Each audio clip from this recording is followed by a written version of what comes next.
এই বিষয়ে সম্পূর্ণভাবে আমার কিছু জানা নেই। তা যদি কেউ আক্রান্ত হয়ে থাকে বা কোনো ধরনের এরকম ঘটনা ঘটে থাকে, সেক্ষেত্রে আমি তদন্ত করে দেখব, যেটা সঠিক হবে সেই পথেই আইন এগোবে। আইনের কাছে সবাই সমান, আইনের চোখে কেউ এখানে বাদ যাবে না। কার্যত মণ্ডল সভাপতির বিরুদ্ধে অভিযোগ রয়েছে যে মণ্ডল সভাপতি এরকম তোলাবাজি করে বেড়াচ্ছে। না না, এই বিষয়ে তার অথেন্টিকেশন কী আছে জানতে হবে। এর জন্য আমাকে বিভিন্ন বিষয়ে দেখতে হবে যে এই বিষয়টা কতটা সত্য আছে, ঘটনাটা কতটা সত্য হয়েছে কি না। এখন তো বদনাম করার জন্য হতে পারে, অন্য সভাপতিকে বদনাম করানোর জন্য এটা হতে পারে, আবার দেখা যাচ্ছে নাও হতে পারে। তা আমি তো না জেনে কিছু বলতে পারবো না। তা প্রশাসন আছে, প্রশাসনের মতো কাজ করবে, তারা ইনভেস্টিগেশন করবে এবং সঠিকটা উদ্ঘাটন অবশ্যই। যদি ঘটনা সত্যি হয় সেক্ষেত্রে পুলিশ কি ব্যবস্থা নেবে? অবশ্যই। যেহেতু রাজ্য সরকারে আপনাদের অবশ্যই ব্যবস্থা নেবে। আমাদের দলীয়ভাবে পরিষ্কার বলা আছে এবং মাননীয় মুখ্যমন্ত্রী শুভেন্দু অধিকারীও পরিষ্কার বলেছে। আর আমাদের যিনি দেশের প্রধানমন্ত্রী তিনিও আমাদেরকে এই বার্তা দিয়েছিলেন যে মানুষের কাছ থেকে ভয় আউট হয়ে যাবে আর ভরসাটা ইন হবে, ন্যায় তারা পাবে আর ন্যায় বিচার প্রতিষ্ঠা হবে। আপনার নাম? আমার নাম শতধর নন্দী, ৮৪ নবদ্বীপ বিধানসভার কনভেনর। কে করেছে? শঙ্কর দেবনাথ যে আক্রান্ত তার ভাই। ও তো তৃণমূলের গুন্ডা, ও তো আমাদের বিজেপি নামে দুর্নাম ছড়ানোর চেষ্টা করছে। আমরা কোনো টাকার কথা কাউকে বলিনি।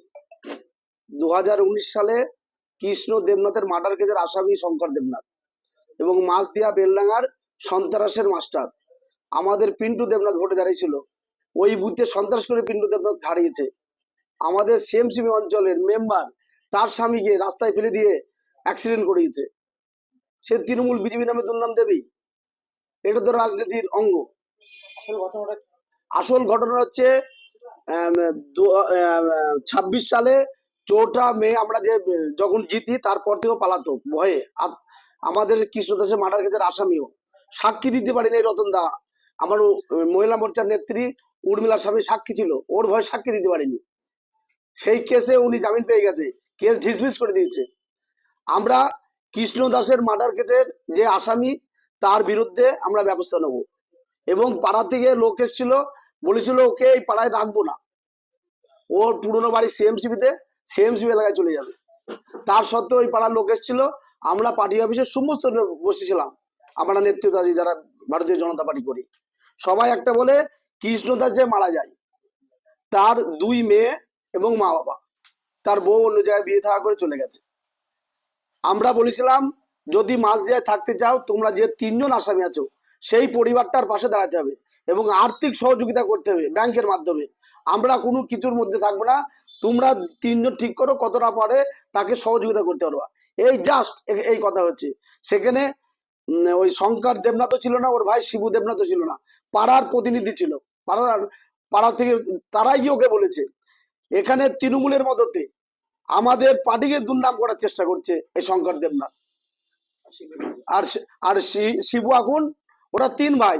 এক ভাই হচ্ছে তৃণমূলের বুথ সভাপতি চর মাঝদিয়া, ইনি স্বরূপ মাঝদিয়া পান জেলার গাজনতলায় থাকে, স্কুল মাঠে থাকে। আর শিবু হচ্ছে হিন্দু বেশে তৃণমূল। বেলা 12টার পর বিজেপি সেজেছে, 4টা মেয়ের পর। এবং আমাদের আরএসএস এর ক্যাম্প ছিল, তৃণমূলের কিছু নেতৃত্ব আমাদের আরএসএস ক্যাম্পে গিয়ে এখন বলতে আমরা আরএসএস। আমিও আরএসএস করা লোক, আমি যতদিন রাজনীতি করেছি করব। এই সাদা জামাই কাউরির দাগ লাগানোর ক্ষমতা নেই। শঙ্কর দেবনাথকে মারধর করার অভিযোগ আর ওকে চাকু মারার অভিযোগ উঠেছে। শঙ্কর দেবনাথ আমাদের এমএলএ এর কাছে এই 10 লক্ষ টাকার বিষয়ে একটা চিঠি করে। আমরা যখন জানতে পারি তাপস দেবনাথ আমাদের মায়াপুর থেকে বাড়ি যাচ্ছিল, ওর বাড়ির সামনে যাওয়াই জিজ্ঞাসা করছে শঙ্কর দা তুমি যে অভিযোগটা আমাদের নামে করেছো বিজয় তাপস আর মধুসূদনের নামে, এটা ঠিক করেছো? বলছে বেশ করেছে। দিয়ে এর সঙ্গে তর্ক বিতর্ক জড়ে যায়। তাপস তখন একা থাকে, ওর বউ মেয়ে ও 3 জনে মিলে তাপসের উপর আক্রমণ দেয়। তখন তারপর শান্তি সমিতির ক্লাবের ছেলেপিলে ডাকে, সেখানে মারামারি হয়। আমি তখন ঘাট পার হচ্ছি, অপর্ণা নন্দী আমাদের জেলা সভানেত্রী ফোন করলো, মৌদা কোথায় আছো? আমরা তো মায়াপুর ঘাটে। বলছে মাছ দেয় গন্ডগোল হচ্ছে, তাপস রাতে গন্ডগোল হচ্ছে। আমি ওখানে স্পটে পৌঁছাই, তখন মারামারি শেষ।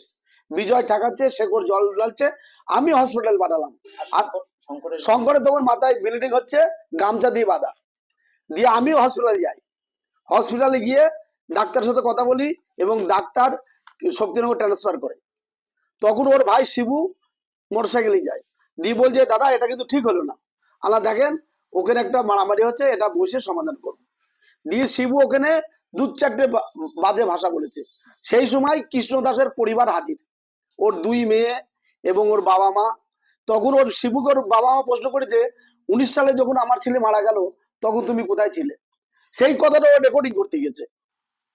তখন ওর যারা কৃষ্ণ দাসের পরিবার ওকে 2-4 থাবড়া মারে।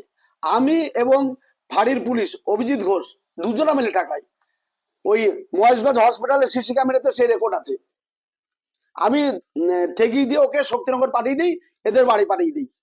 এই হচ্ছে ঘটনা। আপনার নাম? মধুসূদন সেন, ভারতীয় জনতা পার্টির নবদ্বীপ বিধানসভা 3 নম্বর মন্ডলের মন্ডল সভাপতি। আপনি কি আপনার নিজের জন্য বা আপনার সন্তানের জন্য অথবা আপনার পরিচিত কারোর জন্য এমন একটা কম্পিউটার সেন্টার খুঁজছেন? হ্যাঁ, ঠিকই ধরেছেন, আশালয় কম্পিউটার সেন্টার, যেখানে আধুনিক টেকনোলজি দ্বারা আধুনিক ল্যাবে এবং প্রশিক্ষণপ্রাপ্ত শিক্ষক শিক্ষিকা দ্বারা স্কুলের বিভিন্ন কোর্স অথবা ডিপ্লোমা কোর্সগুলো করানো হয়। আশালয় কম্পিউটার সেন্টার হচ্ছে একেবারে সরকার অনুমোদিত এবং রাষ্ট্রীয় যুব কম্পিউটার প্রশিক্ষণ কেন্দ্র দ্বারা স্বীকৃত এবং ISO সার্টিফাইড। আশালয় কম্পিউটার সেন্টারে ভর্তির প্রক্রিয়া শুরু হয়ে গেছে এবং সিট কিন্তু লিমিটেড, তাই দেরি না করে সত্বর যোগাযোগ করো। যোগাযোগের জন্য ফোন নাম্বার, যাবতীয় ডিটেলস কিন্তু শেয়ার করা আছে।